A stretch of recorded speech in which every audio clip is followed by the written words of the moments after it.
Kota Syamir, Israel dilaporkan telah dilanda kebakaran hebat. Diketahui kebakaran itu diakibatkan adanya serangan roket besar-besaran dari puluhan rudal Hizbullah yang menghantam. Mengutip pernyataan Hizbullah pada 16 Agustus, tujuan mereka melakukan serangan di kota Syamir tersebut hanya sebagai pembalasan atas serangan musuh Zionis di desa-desa selatan Lebanon. Perlu diketahui untuk pertama kalinya Hizbullah melancarkan serangan besar-besaran terhadap pemukiman Syamir di wilayah utara pendudukan Israel. Sumber berita melaporkan serangan roket besar-besaran oleh Hizbullah itu terjadi di dua wilayah, yaitu di wilayah Galilea dan Golan yang diduduki, dan serangan telah terjadi pada Kamis 15 Agustus waktu setempat. Sementara itu media Israel mengumumkan bahwa lebih dari 20 roket ditembakkan ke wilayah utara Israel tersebut. Akibatnya kebakaran hebat melanda kota Syamir, terkhusus di wilayah yang menjadi target hantaman. Upaya fokusnya Israel dalam mengantisipasi dan menghadang serangan balasan Iran Hizbullah dilaporkan bahwa upaya itu justru mendorong perekonomian Israel mengalami kacau balau. Mengutip Al-Mayadin pada 16 Agustus, kabar itu menurut laporan media Israel Channel 13 beberapa waktu ini. Komentator urusan ekonomi Channel 13 Israel menggarisbawahi bahwa situasi pasar Israel saat ini berada dalam kondisi kelelahan selama 2 minggu terakhir. Satu di antara biang kerok, antara lain tindakan operasional yang dikeluarkan oleh otoritas Israel sebagai persiapan untuk antisipasi serangan balasan oleh Hizbullah dan Iran. Bahkan sektor pariwisata Israel harus mengalami kerugian signifikan mengingat sebagian besar hal itu terjadi terkait dengan pembatalan penerbangan internasional ke bandara Israel.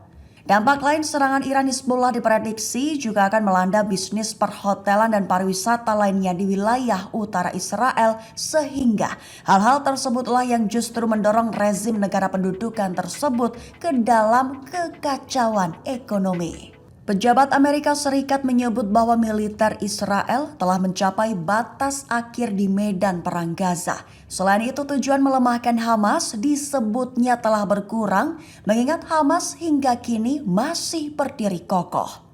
Mengutip Press TV pada 16 Agustus, kabar itu diumumkan pejabat Amerika dan Israel yang tidak disebutkan namanya dalam laporan pada Kamis 15 Agustus kemarin.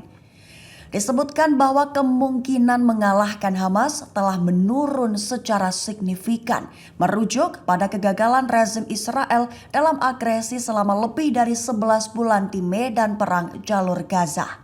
Para pejabat menegaskan bahwa Israel telah mencapai garis akhir di medan perang. Pihaknya memang mengakui bahwa Hamas telah mengalami kemunduran di Gaza, namun juga mengakui bahwa Hamas tak akan bisa dilenyapkan sepenuhnya. Hal itu dikatakan merujuk pada fakta bahwa Israel mencoba merusak jaringan terowongan di Gaza tetapi gagal menghancurkannya. Bahkan pernyataan itu dikuatkan oleh para tentara Israel di mana mereka menyatakan bahwa ketidakmungkinan Israel dalam mencapai tujuan utama perangnya di Gaza, yakni menghancurkan Hamas. Terbunuhnya Ismail Haniyeh di Teheran membuat ISIS turut melancarkan serangan cyber ke Israel. Tak sebatas itu saja, namun ISIS juga dilaporkan turut menghadapi keagresifan Benyamin Netanyahu. Mengutip di Jerusalem Post pada 16 Agustus, kabar soal peretasan diutarakan langsung oleh Yad Vashem pada Rabu 14 Agustus lalu. Tertulis bahwa konflik Timur Tengah memanas buntut pembunuhan Haniyeh mendorong ISIS, kelompok militan ekstremis asal Irak, turun tangan. Dilaporkan bahwa selama beberapa hari terakhir, ISIS telah melancarkan serangan cyber ke sebuah forum sejarah di Israel, khususnya saat seminar Zoom yang digelar untuk mengenang sejarah Holocaust telah diretas oleh serangan cyber ISIS.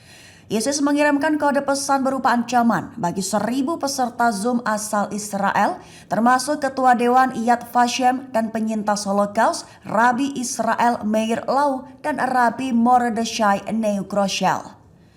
Ribuan orang tersebut didesak agar segera mematikan komputer atau mengakhiri rapat peringatan Holocaust. Namun hingga berita diturunkan, belum ada tanggapan tersendiri dari pihak Israel. Benyamin Netanyahu diserang langsung oleh Benny Gantz. Netanyahu diteriaki Gantz bersikap beranilah sekali ini saja soal krisis yang Israel alami. Mengutip Al-Mayadin pada 16 Agustus, kabar penyerangan kata-kata oleh Gantz itu dilontarkan saat kunjungannya ke Kibbutz Utara Ayelet HaShahar pada Kamis 15 Agustus kemarin. Gantz mengecam Netanyahu atas penanganannya terhadap krisis yang Israel hadapi di Gaza dan wilayah utara, menuntut agar Netanyahu bersikap berani sekali saja. Menanggapi pernyataan Gantz tersebut, Partai Likud yang dipimpin Netanyahu mengatakan bahwa protokol tersebut akan membuktikan bahwa Gantz adalah orang yang menentang keputusan penting bagi keamanan Israel, termasuk keputusan mengenai tindakan militer yang dramatis saat Gantz berada di kabinet perang. Partai Likud menambahkan bahwa pembunuhan para pemimpin perlawanan baru-baru ini merupakan bukti perubahan realitas setelah Gantz keluar dari kabinet perang. Percakapan pejuang Palestina terekam dalam video saat pemboman 2 tank militer Israel di lingkungan Tal Al-Sultan di Rafah. Mengutip Palestine Chronicle pada 16 Agustus, percakapan tersebut terekam dalam video terbaru yang dibagikan oleh Brigade Quds melalui saluran Telegram mereka hari ini. Video itu diakhiri dengan bulldozer militer Israel yang menyeret salah satu dari 2 kendaraan Israel yang hancur lebur. Pejuang Al-Quds segera berujar bahwa pejuang Palestina lainnya berhasil menyerang tank Israel dengan tepat menggunakan roket RPG. Seorang prajurit lainnya pun melaporkan keberhasilan mereka dalam mengalahkan musuh Zionis Israel. Mereka menegaskan bahwa serangan pertama mereka berhasil dan yakin serangan selanjutnya akan berhasil juga. Mengacu pada serangan kedua yang menargetkan tank-tank Israel yang tersebar di Gaza. Pejuang lainnya pun menjawab dengan menyatakan bahwa Tuhan bersama kita walaupun Israel memiliki Amerika di pihaknya. Diakhiri dengan percakapan bahwa Tuhan akan memberikan Palestina kemenangan.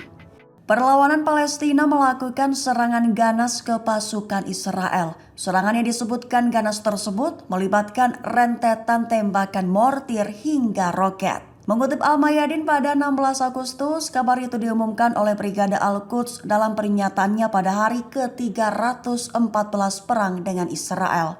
Dilaporkan bahwa perlawanan telah menimbulkan kerugian signifikan di pihak militer Israel. Rinciannya, Quds menargetkan perkumpulan dan kendaraan tentara Israel di dekat sekolah Al-Ma'ari dan lingkungan Al-Shemeri, timur Laut Khan Yunis di Gaza Selatan. Serangan itu melibatkan rentetan tembakan mortir hingga menimbulkan korban jiwa di pihak Israel. Setelahnya helikopter Israel pun mendarat di lokasi kejadian untuk mengevakuasi tentara yang terluka di tengah baku tembak artileri hebat.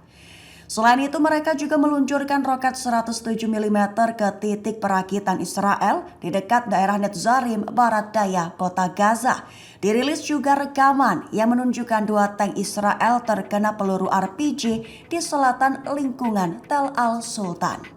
Hizbullah meluncurkan 7 serangan sekaligus ke Israel dalam 24 jam terakhir. Pemukiman Shamir di Israel masuk ke dalam zona api atau daftar target serangan roket Katyusha menghantam mereka.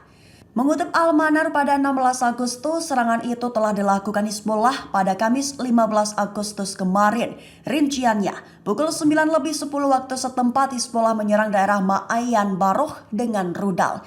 Kemudian pukul 11 lebih 5 waktu setempat, Hizbullah menargetkan personil militer Zionis yang berkumpul di Al-Malkiyeh dengan senjata akurat. Selanjutnya Hizbullah melancarkan serangan udara dengan pesawat nirawak di Kirbet Ma'er mengenai para prajurit dan perwira Israel. Lalu pada operasi keempat, Hizbullah memasukkan pemukiman Shamir di Israel ke dalam zona api atau daftar target serangannya. Serangan itu menjadi yang pertama kalinya Shamir digempur Hizbullah dengan roket Katyusha. Pukul 18 waktu setempat, Hizbullah menargetkan peluncur rudal Israel di Al-Zoura, dataran tinggi Golan yang diduduki dengan roket Katyusha. Kemudian pukul 18.15 waktu setempat, Hizbullah menargetkan daerah Ruwaisat Al-Alam dengan senjata yang sesuai dan langsung mengenai target. Lalu operasi ketujuh dilakukan Hizbullah dengan menyerang kawasan Al-Marj dengan senjata yang sesuai, diklaim langsung mengenai sasaran di pihak Israel.